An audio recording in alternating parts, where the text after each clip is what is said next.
আল্লাহু আকবার, আল্লাহু আকবার, আল্লাহু আকবার। সম্মানিত কোরআনের ভক্ত ভাই বোনেরা, সম্মানিত মহাগ্রন্থ কোরআনের ভক্ত ভাই ও বোনেরা, আসসালামু আলাইকুম রাহমাতুল্লাহি ওয়া বারাকাতুহু। আপনাদের প্রতি আল্লাহর রহমত বর্ষিত হোক। আপনাদের প্রতি এবং আমার প্রতিও আল্লাহর রহমতের বর্ষিত হোক। আপনাদেরকে জানাচ্ছি পবিত্র ঈদুল ফিতরের শুভেচ্ছা। আপনাদেরকে জানাচ্ছি পবিত্র ঈদুল ফিতরের শুভেচ্ছা। ঈদ মোবারক, ঈদ মোবারক, ঈদ মোবারক। ঈদের খুশিতে শুরু হতে যাচ্ছে বিশেষ অনুষ্ঠান মহাগ্রন্থ আল কোরআনের ডাক পঞ্চম পর্ব। ঈদের খুশিতে শুরু হতে যাচ্ছে বিশেষ অনুষ্ঠান মহাগ্রন্থ আল কোরআনের ডাক পঞ্চম পর্ব, 5 পর্ব। আজকের আলোচনা আল্লাহ রাসূলের শানে, মহাগ্রন্থ কোরআন এবং আল্লাহর বান্দাদের শানে। আল্লাহ পাক আমাদেরকে শোনার এবং বুঝার তৌফিক দান করুন। পৃথিবীর বুকে সবচেয়ে বড় অহংকারী হচ্ছে ওই সমস্ত লোক। পৃথিবীর বুকে সবচেয়ে বড় অহংকারী হচ্ছে ওই সমস্ত লোক যারা সত্যকে অস্বীকার করে, সত্য প্রচারকারীকে তুচ্ছ মনে করে। যারা সত্যকে অস্বীকার করে, সত্য প্রচারকারীকে তুচ্ছ মনে করে। সত্য হচ্ছে আল্লাহ, সত্য রাসূল, সত্য মহাগ্রন্থ আল কোরআন, সত্য মহাগ্রন্থ আল কোরআন। সূরা মায়দার মধ্যে আল্লাহ পাক তার রাসূলকে বলতেছেন, ইয়া আইয়ুহা রাসূল বাল্লিগ মা উনজিলা ইলাইকা মির রাব্বিক। হে রাসূল, আল্লাহ পাক বলেন, হে রাসূল, আল্লাহ পাক বলেন, হে রাসূল, যা কিছু আপনার প্রতিপালকের তরফ হইতে আপনার প্রতি নাযিল করা হইয়াছে, আপনার প্রতি নাযিল করা হয়েছে তা আপনি পৃথিবীর মানুষের কাছে পৌঁছিয়ে দেন। কোরআন তো পৃথিবীর মানুষের জন্য। পৃথিবীর মানুষকে পৌঁছিয়ে দেন আমার সর্বশ্রেষ্ঠ এবং সর্বশেষ মহাগ্রন্থ আল কোরআন। এই কোরআনে হবে সারা বিশ্ববাসীর জন্য। কোরআন সারা বিশ্ববাসীর জন্য আমার সর্বশ্রেষ্ঠ এবং সর্বশেষ নসিহত। আর আপনি মোহাম্মদ তো এর মহাপ্রচারক, আমার সর্বশ্রেষ্ঠ এবং সর্বশেষ নবী। আল্লাহ তো আপনার সাহায্যকারী আছে থাকবে। হে রাসূল, আল্লাহ আপনার সাহায্যকারী আছে এবং থাকবে। ও পৃথিবীর মানুষ শোনো, শোনালো যে মানব জাতি মহাগ্রন্থ কোরআনের প্রতি বিরক্তির ফল হবে জাহান্নাম। কোরআনে মুহাম্মাদের প্রতি বিরক্তির ফল হবে জাহান্নাম। আমার এতিম মুহাম্মাদের প্রতি বিরক্তির ফল হবে জাহান্নাম। আমার হাবিব মুহাম্মাদের প্রতি বিরক্তির ফল হবে জাহান্নাম। এর মধ্যে কোনো সন্দেহ নাই।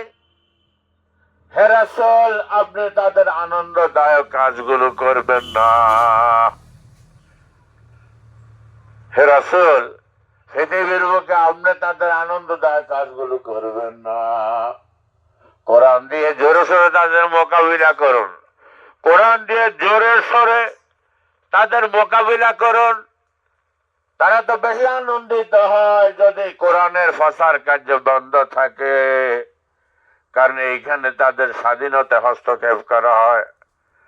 তাদের বেজার খুশিতে কিছু আসে যায় না, তাদের বেজার খুশিতে কিছু আসে যায় না। আপনি আপনার ফসার কার্য, অর্থাৎ কোরআনের ফসার কার্য পুরা দমে চালিয়ে যান যতক্ষণ আপনার দম আছে। এখন রাসূল যাকে আল্লাহ পাক তার পবিত্র কথাগুলি বলছিলেন, রাসূল তো ওই রাসূল যিনি আমাদের নবী, মহানবী, ওই মক্কা মদিনার নবী, বিশ্ব নবী হযরত মুহাম্মদ সাল্লাল্লাহু আলাইহি ওয়াসাল্লাম, যাকে আল্লাহ পাক প্রেরণ করেছিলেন কোন এক যুগে আরবের পবিত্র মক্কা নগরীতে আমিনার কোলে, পিতা আব্দুল্লাহর ঘরে এবং দাদা আব্দুল মুত্তালিবের দলে, যিনি সারা বিশ্ববাসীকে উপহার দিয়েছিলেন শরীয়ত, তরিকত, হাকিকত, মারফত, চারটা। শয়তানের কিন্তু তিনটা আছিল, একটা আছিল না। শরীয়ত, তরিকত, হাকিকত ও মারফত, চারোটা লাগবে, চারোটা বুঝতে হবে, জানতে হবে, মানতে হবে। একজন মানুষের হাত পা চারান, যদি একটা কম হয় তিনটা থেকে হবে নি, হবে না, চারটা লাগবে। পুকুর কাটাইছে, 3 দিকের ভাঁ দিছে, একদিকে ভাঁ দেয় নাই, মাছ থাকবো নি? থাকতো না, থাকতো না, মাছ বাইরে যাবে। চারোটা দরকার, শরীয়ত, তরিকত, হাকিকত ও মারফত।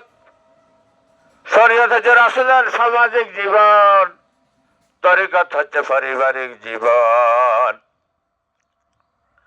মারফত হচ্ছে আধ্যাত্মিক জীবন।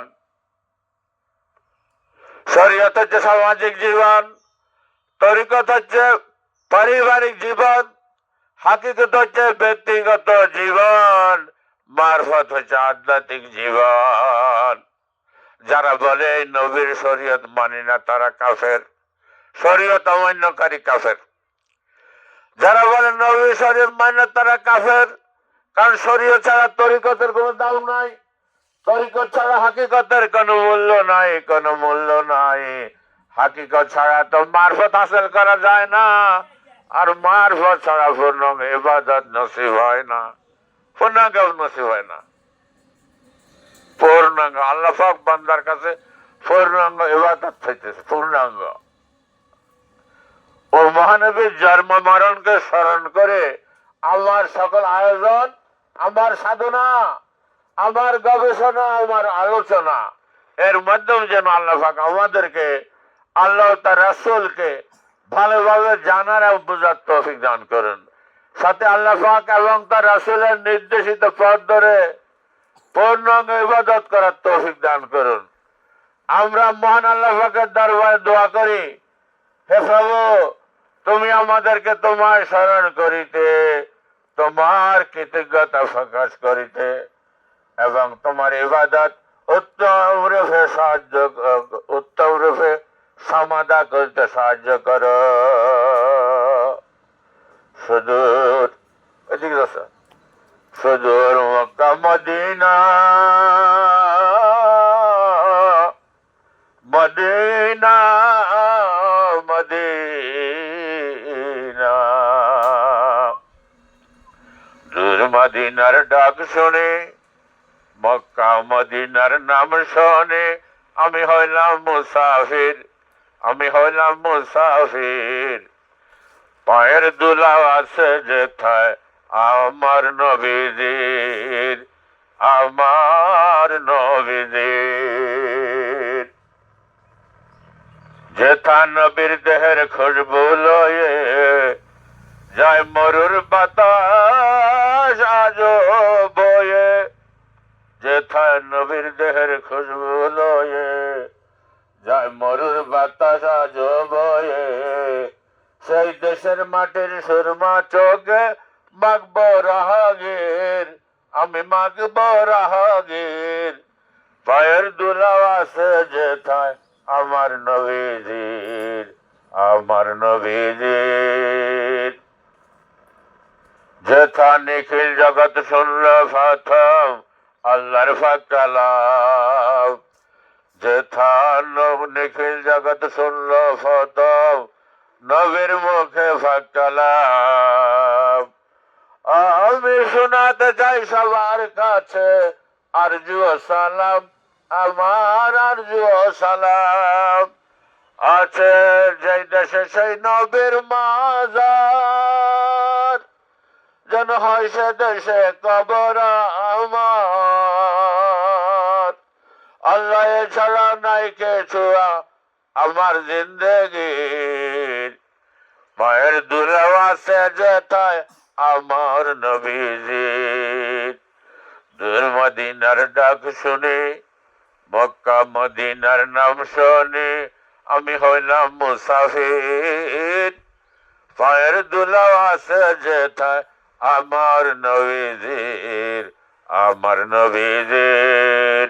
আলহামদুলিল্লাহ, ফকির নবী মুসাফির 5 নম্বর পর্ব এখানে সমাপ্তি। 6 পর্বের অপেক্ষায় থাকুন। আল্লাহ হাফেজ। আসসালামু আলাইকুম রহমতুল্লাহ বারাকাতুহু।